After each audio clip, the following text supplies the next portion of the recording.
Are you feeling sad? Lonely. Unmotivated. Or being like an inescapable person of self-doubt? Well, you need MindArm is a cure for your depression. Here at MindArm, we take our customer testimonies very seriously. So let's take a look at one of our most important clientele. Neurasthenia, a poem by Agnes Mary Robinson. I watch the happier people of the house come in and out and talk and go their ways. I sit and gaze at them, I cannot rouse my heavy mind to share their busy days. I watch them glide like skaters on a stream across the brilliant surface of the world, but I am underneath, they do not dream. How deep below the eddying flood is whirled. They cannot come to me, nor I to them, but if a mightier arm could reach and save, should I forget the tide I had to stem?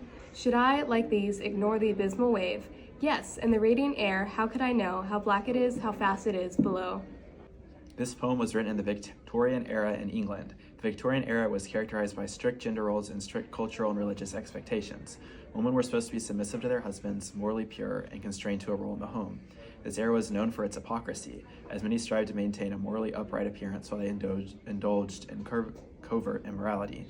During this time, neurasthenia, which is no longer recognized as a disorder, was described as a condition in which someone experienced great mental and physical fatigue after exertion. It shared many symptoms of modern-day depression and anxiety, and some view it as synonymous with depression. Agnes Mary F. Robinson was born into an affluent Victorian family.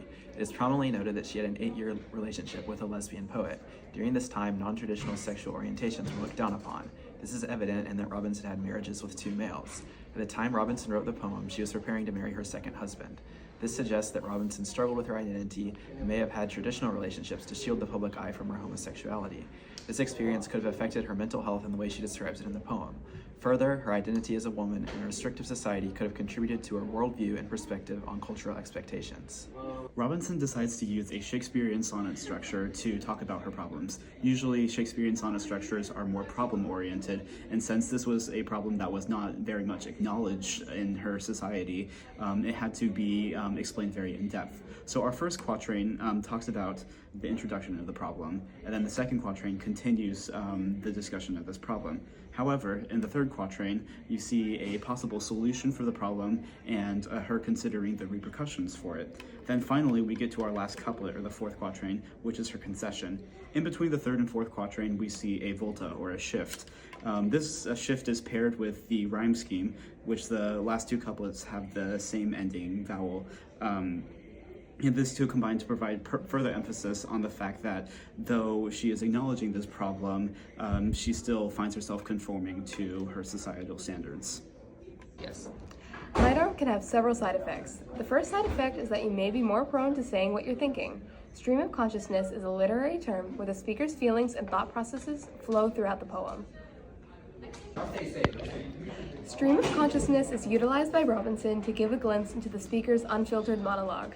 Throughout the poem, the reader can clearly see a slow shift in the speaker's thoughts. The beginning of the poem contains phrases such as "I watch" and "I sit," as the speaker is making observations about her surroundings.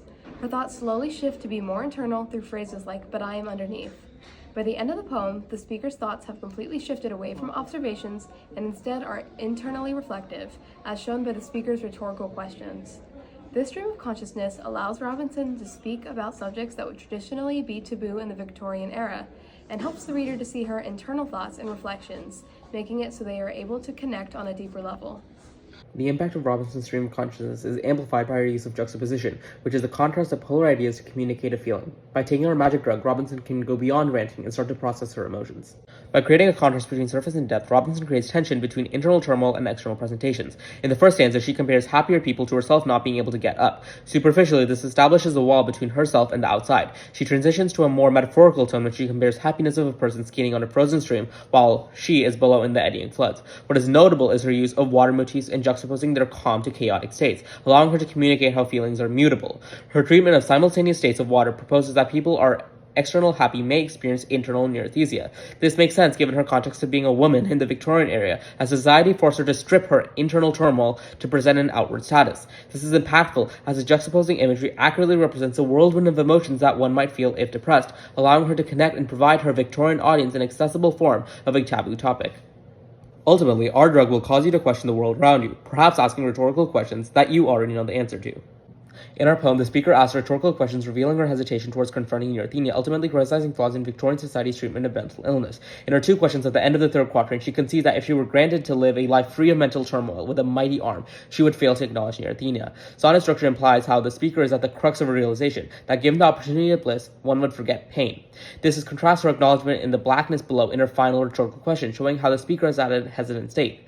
As a poem as a whole can be interpreted as the speaker validating her own sadness, her hesitation is indicative of her being confused on how to balance society's treatment of mental illness with her own desire to acknowledge it. This allows Robinson to criticize how society would rather strive for empty bliss rather than live an authentic life with emotions.